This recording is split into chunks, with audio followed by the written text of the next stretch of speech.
Virgo, to have a look and see what kind of relationship this will be, what you could expect with them, but also in the second portion of the reading, what's the advice for you, and how to sort of make this connection the most successful connection you can, and any sort of advice in dealing with this person. So advice for this relationship, Virgo. So let's first have a look and see what's coming up in terms of this connection, what we can learn about how this person is, what they will be like, and then we will look into the advice.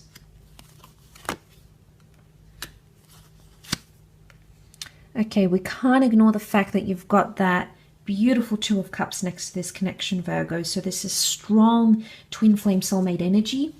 Two of Cups, the two of you will be in a long-term commitment. This is a long-term love commitment, and there's potential for marriage or engagement here as well. But this is solidarity around your relationship with that Two of Cups.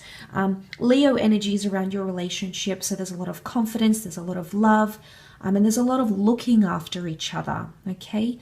I think this is what you're wanting. I think this is what they're wanting, and they really need an attentive lover.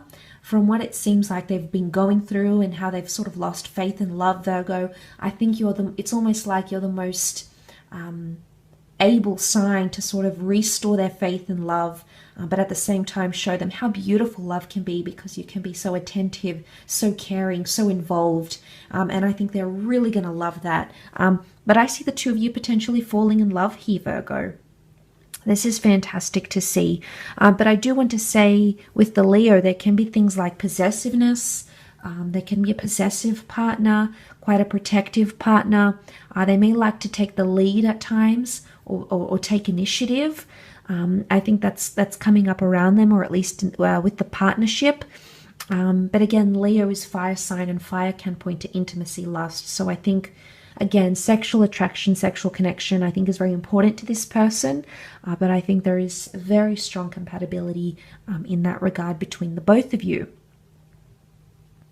So more water cards, Four of Cups, Two of Cups, Seven of Cups. A lot of emotion involved in this relationship. But sometimes they'll feel a little bit lost. Seven of Cups is like a scattered energy, and the Four of Cups is like the Epiphany card.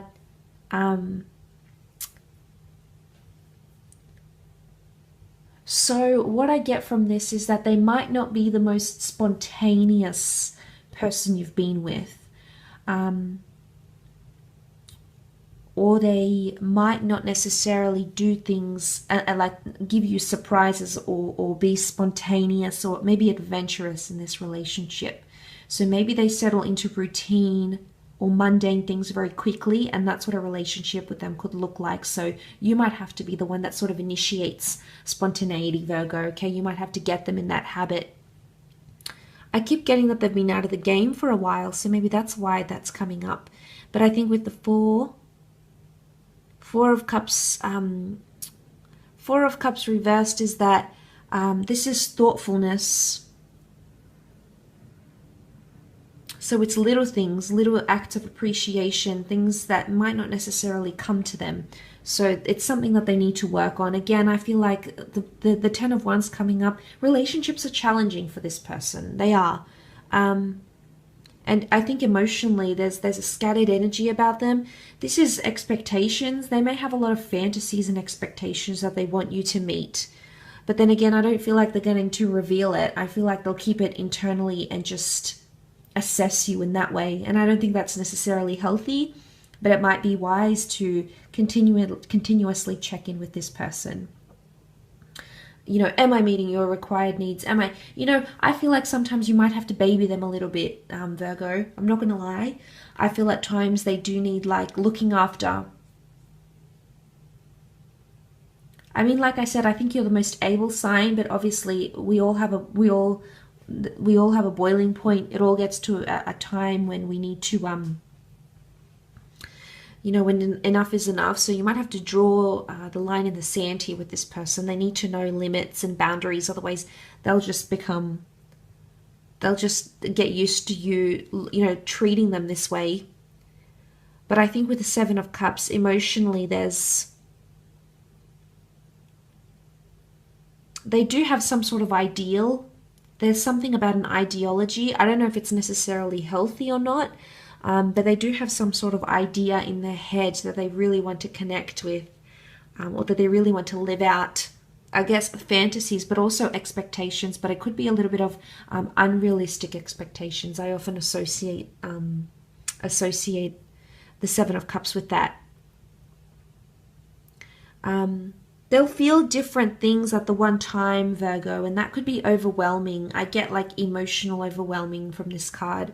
So maybe it's good to keep in mind not to overwhelm them, because that's when they could get to a place where they feel scattered. They don't know how they feel. There's confusion here, disorientation here with the Seven of Cups. So that could also be the case here.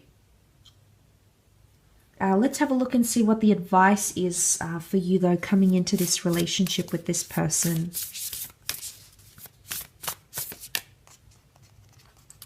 What is the advice for Virgo? Okay, nothing will come of this situation. There's frustration in this relationship. Nothing will come of this situation. This is a lot of doubt that's coming up.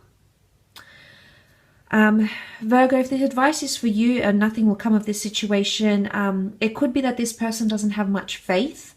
Again, I think they are coming from a background of frustration or faith with relationships and lovers.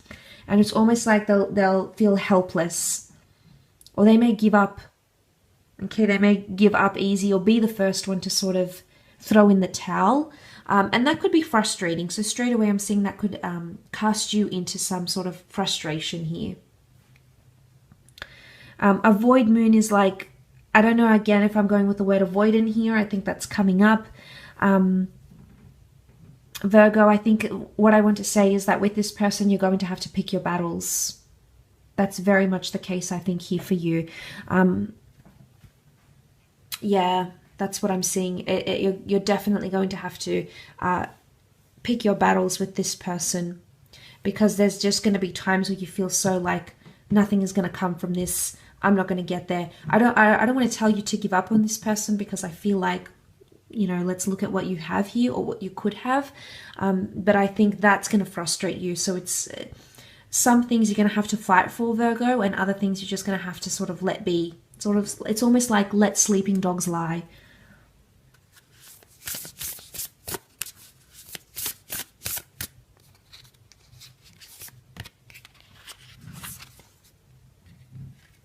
Okay, we have a time for healing. Healing needs to happen. You both need to give each other space. I think you need to come into this relationship understanding that this person is still healing from something, so you can't take things personally, Virgo. And that could be a little bit detrimental for you. Why? Because you're quite a self-critical sign. You're very analytical and critical about the world around you, and internally you are your own worst critic, Virgo. And I wonder, you sort of need to cut yourself some slack coming into this relationship, because their healing is their healing, and it's important that you don't take too much of it personally. It could also be that you need to take things very, very slow. Okay, and understand if there's blocks or barriers or obstacles between the two of you, it's because this person is they're still going through some phase of getting over another person, or finding trust again, or restoring their faith and love. So there's a lot of deeper issues at play here. Virgo, I think you just need to keep that in mind coming into this relationship with this person. But look, they could also be on your end. So give yourself that time for space or healing, especially if you are currently getting over a connection, or you're trying to restore your faith and love. From seeing this, I think it's important that you give, yourself that space to heal.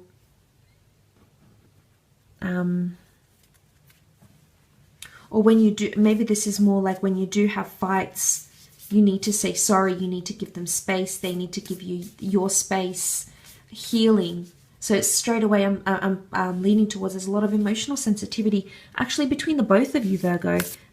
There could be a lot of criticism in this relationship, so be careful of that.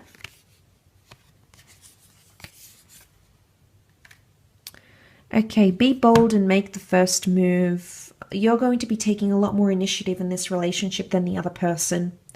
And like I said, it's important that as much as you carry the relationship, Virgo, if you continue to do this behavior, this person is sort of going to kick back, put their feet up and say, well, Virgo's doing all the work. I don't have to try because it's going to be looked after. It's going to be taken care of. So I think there's a silver lining here. In one aspect, you will have to pick things up. You will have to take more initiative. You will have to be the one to be more bold, maybe to make the first move, to bring up a certain topic, to take them to places, to talk about issues. You will have to be the one that sort of ushers that in. But at the same time, it's important that you don't do this too often, because if you do, this person is going to get used to that behavior, and then you might get to a point where you start to feel frustrated because it's always you, and there's only so much pressure you can put on yourself here, Virgo. But I think you can also be bold and be forward of when you feel like this person isn't making as much effort or is leaving all the hard work for you. Say, for example, you have a fight and maybe this person will get used to you always being the first one to say sorry or to start talking or to reinitiate connection, or they expect you to plan the dates. You know, there's expectations there, but I did mention unrealistic expectations. So I think that's something you need to be aware of. And if it does get out of hand, be bold and tell them, Virgo. Absolutely tell them. Okay, last card you've got, have faith in your dreams. Virgo, it's important you have a vision of who you want to be with and the love connection you want to have and the kind of relationship you want to have. And it's important that this person doesn't take that away from you, and that you grow complacent, because you need to have faith in your dreams and you need to understand that what it is that you're working towards is absolutely possible. If you want to get to that place of butterflies, flowers, fairies, that whimsical butterflies in the stomach place, it's important that you fight for that and you make that happen. But I would say give it a go before you walk away. And I also feel like I would hate to think that this person could take away your dreams and love, because there's only so much you can take, especially if a person is being a wet blanket. But obviously this is going to vary for people. But never lose faith in that. And if this person is taking away your faith and your belief and your attitudes in towards love, then you have to ask yourself if this person really is right for you and if they can make your dreams come true. Because if you're not wanting the same things and your values aren't lining up, then you might have to rethink things, the both of you. I will leave your reading at that, Virgo. So quite a lot to take in there actually in this reading, but I do hope that has been helpful.